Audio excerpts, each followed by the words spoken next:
Many of you who have watched our prior videos have commented that I've been keeping our quails in these breeding pens, and gee golly, they don't have a lot of room. So we're building a quail hutch that we're going to move our quails to. And so I'm going to show you how I built it, or how I'm building it. And I used these tools. I used a saw to cut the wood with. I used the nail gun to nail it together, a staple gun to staple on the screen, little sandpaper, pencil.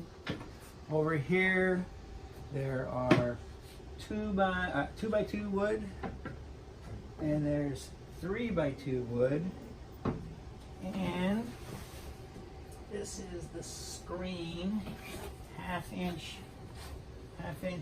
hardware screen that I used, and I've already started making this, so I'll show you what it looks like. Okay, so this is the quail hutch we're making. We're not quite done with it yet, and the way I put this together, it's about 3 feet this way, about 6 feet that way. I think it's about 18 inches here. So what we did, first of all, is I made these end panels, and I put 2x3s on the top, 2x2s on the bottom. After I made the square piece, I stapled the screen on the inside. So you use your staple gun. You got to cut the screen to fit, and then you just staple it on. And the long pieces are 2x3s on top, 1x2s on the side, same thing. Staple the screen on. After it was all ready to go, I took these 2x3 legs, and I used my nail gun, and I attached this one this way and attached this one this way. So then we had this square box. I made a flat part here. I'm going to put the feeders and waterers here, because you can't really put a waterer on a slope. So I made a flat part. Then I had to make this bottom part. This is, they'll walk around on here, and when they lay eggs, the eggs will roll out the bottom, and so you don't have to even open it. So now all I need to do is build a top, and I'm going to make it with an opening on this side and the other side, so that I can get in and add the food and water and do whatever I need to do, and I will show you how it looks when it's done. Now this quail hutch, just so you know, I'm lucky enough that I've got a barn with horse stalls that I can keep it inside, so I don't have to paint it. But if you're going to make a quail hutch and you're going to have to keep it outside, you're probably going to have to paint it, and you're probably going to have to put some weather protection around it so that the quails don't get all rained on and winded out and everything. But since I'm inside, I don't have to do that. It's going to be easier for me.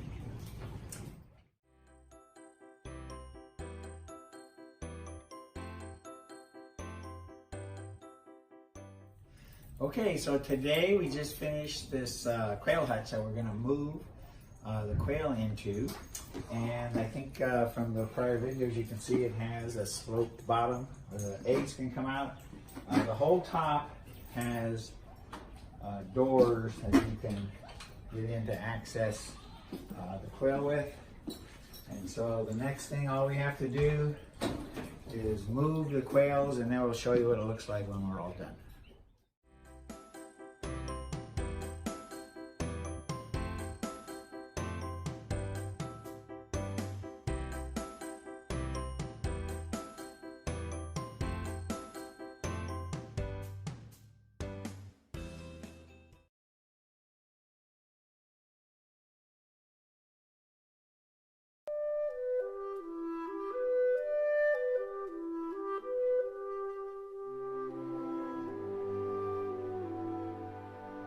Today is the 23rd day of incubation on northern bobwhite quail and Tennessee red quail.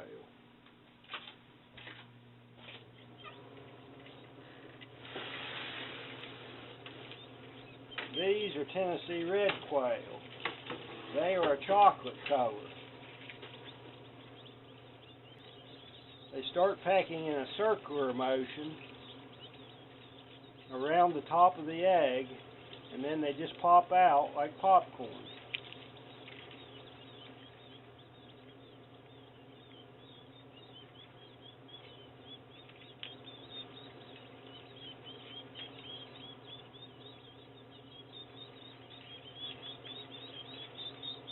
We will move these to our brooder house once they become dry and fluffy.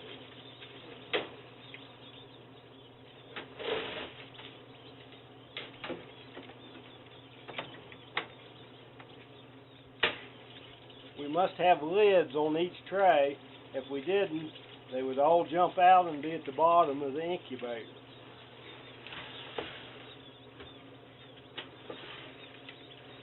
They're very lively birds for just hatching.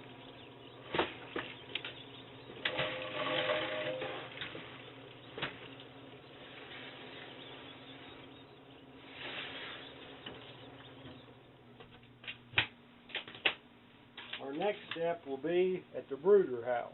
We have moved the birds to the brooder house where they will be for the next few weeks.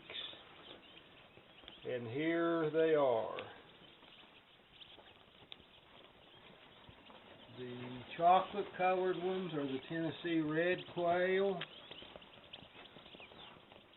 This is a Tennessee red quail.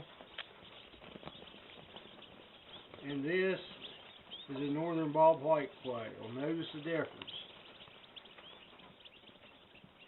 The northern bobwhite is on the left, and the Tennessee red is on the right.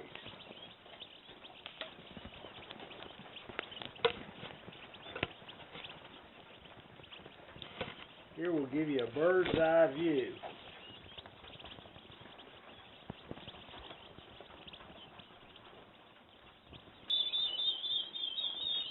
Notice the temperature.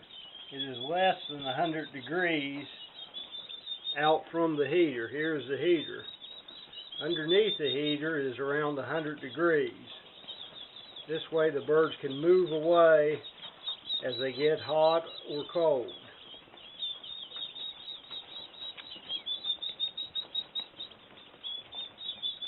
These are 1-day-old birds.